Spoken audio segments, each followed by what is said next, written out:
السلام علیکم ورحمۃ اللہ وبرکاتہ۔ اللہ والوں، پیارے رسول کے پیارے امتیوں، رمضان اللہ سے قرب حاصل کرنے کا ذریعہ ہے۔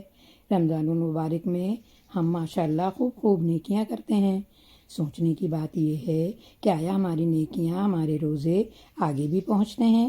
آئیے اس رمضان ایک وعدہ خود سے کرتے ہیں کہ ان ساری چیزوں کو اپنی زندگی سے نکال دیں گے جو ہماری نیکیوں کی راہ میں رکاوٹ بن سکتی ہیں، اور کچھ چیزوں کو زندگی کا حصہ بنائیں جو ہمیں ہر پل اپنے رب سے جوڑے رکھیں۔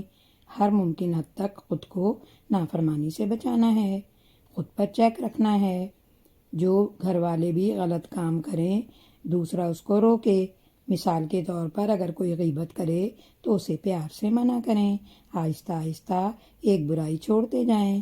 غیبت چھوڑیں، جھوٹ بولنا چھوڑیں، گانے سننا، ڈرامے فلم دیکھنا چھوڑیں، غصہ کرنا، طنز کرنا چھوڑیں، بدگمانی سے بچیں، تراویح پڑھیں، دوسروں کو اپنی طرف سے تکلیف نہ دیں، نہ زبان سے نہ رویے سے، دوسروں کے لیے راحت کا باعث بنیں، ان کے مددگار بنیں۔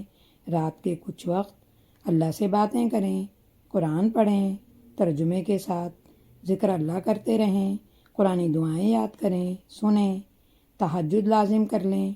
شب قدر کی راتوں میں رب سے تعلق کو مضبوط کریں، رشتہ داروں کے ساتھ تعلق کو خوشگوار بنائیں، درود پاک پڑھیں، سیرت اور حدیث کا مطالعہ کریں، پیارے رسول کے امتی ہونے کا حق ادا کریں۔ اللہ تعالی ہمیں پکی اور سچی توبہ کی توفیق دے، ہم سے راضی ہو جائے، ہماری کوششوں کو قبول کر لے، ہمارے لیے آسانیاں پیدا کرے۔ اللہم آمین یا رب العالمین۔